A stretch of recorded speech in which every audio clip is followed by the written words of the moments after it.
Itu hal yang bisa membantu kamu berdamai dengan masa lalu. Kamu pasti pernah mengalami kegagalan dalam hidup sekecil apapun.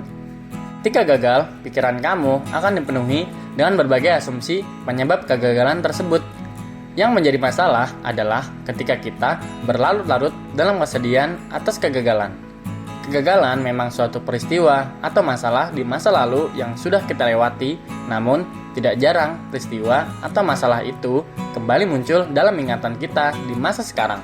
Berikut beberapa hal yang bisa membantu kita untuk berdamai dengan masa lalu. Yang pertama, menerima masa lalu sebagai bagian dari kehidupan. Kenangan yang buruk adalah hal yang paling ingin kita lupakan.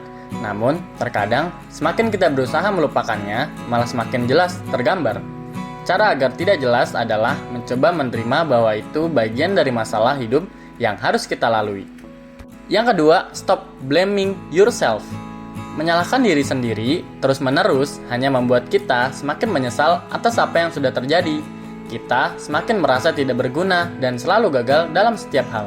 Semangat untuk bangkit pun menjadi berkurang karena sudah dihantui oleh rasa takut disalahkan.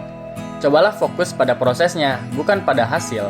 Dirimu yang pernah melakukan kesalahan di masa lalu juga sudah letih berusaha menuruti kemauanmu. Sadari bahwa kamu yang sekarang terbentuk juga karena usaha dirimu di masa lalu.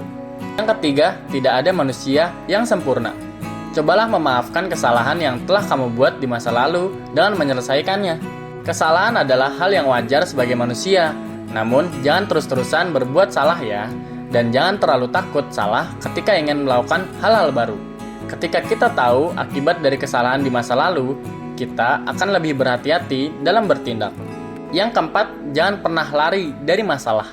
Sejauh apapun kita berlari, masalah itu akan tetap ada karena yang berpindah tempat hanya kita.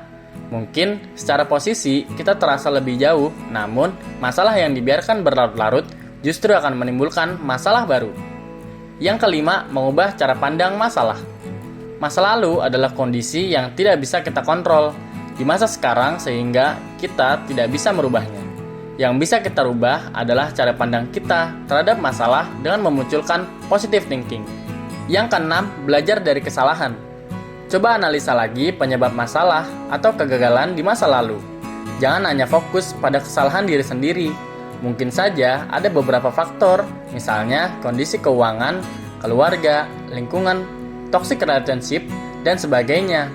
Ambil hikmah dari masalah tersebut dan pikirkan tindakan yang seharusnya kita lakukan. Ketika kita terbiasa mengurai masalah, mental kita akan lebih siap dalam menghadapi masalah dengan kepala dingin dan tidak terburu-buru dalam mengambil keputusan. Dan yang terakhir, berubah atau punah. Kegagalan di masa lalu adalah salah satu alasan kita untuk berubah. Terkadang kita takut untuk berubah karena sudah overthinking dengan akibat perubahan kita. Namun, jika kita tidak berani berubah, kita akan stuck dalam kondisi yang tidak nyaman. Berubah juga membuat kita bisa mencapai tujuan kita. Kehidupan kita memang seperti sekolah. Selalu ada ujian dan kelulusan. Ketika kita bisa melewati masalah dalam hidup, berarti kita telah lulus dan bisa naik kelas. Ketika kita gagal, kita harus yakin bahwa kita bisa melaluinya walaupun kita tidak mengetahui waktu yang kita perlukan untuk melewati masalah tersebut.